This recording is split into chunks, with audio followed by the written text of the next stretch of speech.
Hello बिस्मिल्लाहिर्रहमानिर्रहीम।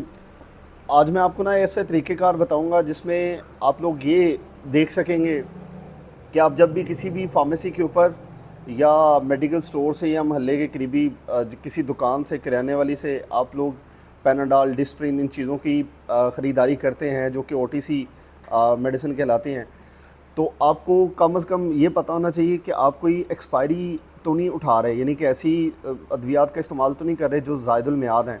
तो इसका पता लगाने का कुछ ना कुछ तरीका होता है, वो मैं आपको बताता हूँ कि आप किस तरह मालूम कर सकते हैं। तो देखें, इसके इसके ना तरीक़ेकार हैं वो ऐसे कि मेरे पास कुछ ओटीसी पड़ी हैं।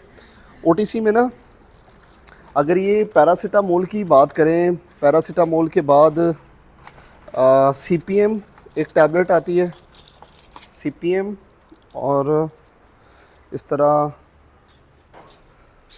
मैं एक पैक उठा लेता हूँ।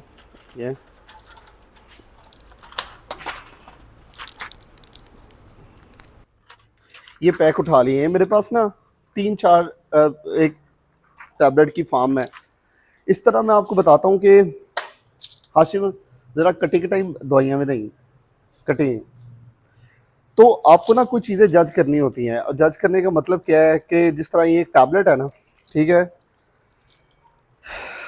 इसकी हमेशा यहाँ पे ना एक पंचिंग सी हुई होती है, पंच हुआ होता है यहाँ से, ये देखें। ये अगर सपोज़ आप ये पूरे का पूरा पत्ता लेते हैं ना किसी भी फार्मेसी से, आप अगर ये पत्ता लेते हैं तो आपको यहाँ से इसकी एक्सपायरी पड़ने का मौका मिलेगा। जिस तरह इसके ऊपर लिखा हुआ है ये 2025 तक वैलिड है। अगर सपोज़ मैं एक काम करता हूँ, कैंची पकड़ाना ज़रा, अगर सपोज़ मैं एक काम करता हूँ, कैंची देना आपको, आप किसी फार्मेसी वाले के पास जाते हैं, आप उसे कहते हैं यार मुझे नज़ला ज़ुकाम बुखार के कोई डोज बना दो, वो आपको इस तरह की कटी कटाई दवाइयाँ दे देता है। इस तरह क्या आपको पता चलता है कि इसके ऊपर कौन सी डेट है, एक्सपायरी क्या है, कब बनी है, किस कंपनी की है? नहीं तो वो सादा सादा काम ये करता है कि इसमें से निकालता है दवाई। ये फ़र्ज़ करो एक टैबलेट है, ठीक है, पूड़ी देना, पूड़ी कागज़, अच्छा ये एक टैबलेट है ना, इसमें से ये निकालता है, ऐसे गोली निकालता है, ठीक है, एक निकल गई है, ये सीपीएम है। सीपीएम में आपको क्लोरफेनेरामिन कहते हैं इसको, कोई बात नहीं, कोई बात नहीं, ठीक है। इस तरह ये टैबलेट निकाल के ना, इस तरह वो आपको इस पुड़ी के अंदर डाल के, पुड़ी के अंदर डाल के ये इस तरह एक डोज बना कर दे देता है। अब आपको इसमें पता नहीं चलता कि कौन सी इसमें केमिकल है। अगर आपको केमिकल के नहीं पता चलेगा तो आपकी बॉडी के ऊपर ये बुरे असरात भी डाल सकती है। एक तो ये ज़ायदुल मियाद हो सकती है, एक्सपायर हो सकती है, इसका फार्मूला नहीं पता हो सकता, तो इस तरह ये आपकी बॉडी के ऊपर नुकसान भी करेगी। बेहतरीन हल, इसका एक सादा सादा और हल आपको बताता हूँ। आप कभी सिरप लेने जाए ना, सिरप, तो कुछ आपको ऐसी फार्मूलेशन मिलती हैं, ऐसी ऐसी फार्मूलेशन मिलती हैं खुली। ये खुली का मतलब अलग है, कोई ये पूरा तो लेके जाएगा नहीं पैसे बनाने के चक्करों में। अरे हाशिम, वो एक डब्बी देना, छोटी होती है, खुली नहीं पड़ी। अच्छा, ये पाउंड पैक होते हैं, पाउंड पैक।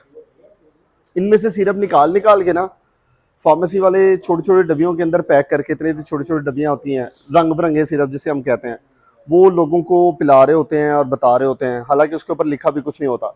तो ये व्लॉग बनाने का बेसिक पर्पस ये था कि आप जिस इस तरह के चाहे पाउंड पैक ले रहे हैं, चाहे इस तरह की टैबलेट ले रहे हैं जो कि पैक फार्म में है, या आप स्ट्रिप फार्म में ले रहे हैं पत्ते की शक्ल में, या आप ये छोटी छोटी कटी हुई टैबलेट ले रहे हैं, या ये खुली ले रहे हैं, ठीक है, आपको कुछ चीज़ों को मद्देनज़र ये रखना होता है कि आप ऐसी तरीक़ेकार की तरफ जाएं जिसमें आप पूरा पत्ता ख़रीद सकते हो, या एक ऐसी साइड ख़रीद सकते हो जिसके ऊपर एक्सपायर मेंशन हो, जिस तरह ये पंचिंग हुई है ये, ठीक है, उसके ऊपर कम से कम आपको पता तो चले कि एक्सपायर है कि नहीं है, इसके पीछे दवाई का नाम भी लिखा हो।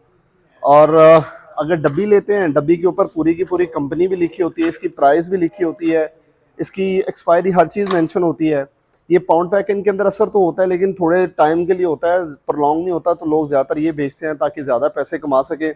तो ये व्लॉग बनाने का बेसिक पर्पस ये था कि आपको मैं सिखा सकूं कि जब भी आप किसी फार्मेसी वाले के पास जाएं तो आप आधा पता एक्सपायरी वाली साइड या पूरा पत्ता, एक्सपायरी उसके ऊपर मेंशन हो, डब्बा, ठीक है, इस फॉर्म में लेनी है। खुली हुई दवाइयाँ कभी भी इस्तेमाल नहीं करनी ताकि आपकी बॉडी को नुकसान ना पहुंच सके और आप डॉक्टर की पर्ची के ऊपर ज़्यादा से ज़्यादा फ़ायदा उठा सकें। इस तरह मैं छोटे छोटे व्लॉग बना के आपको बताता रहूँगा, आपको सिखाता रहूँगा ताकि आपके लिए बेनिफिशियल हो सके। शुक्रिया।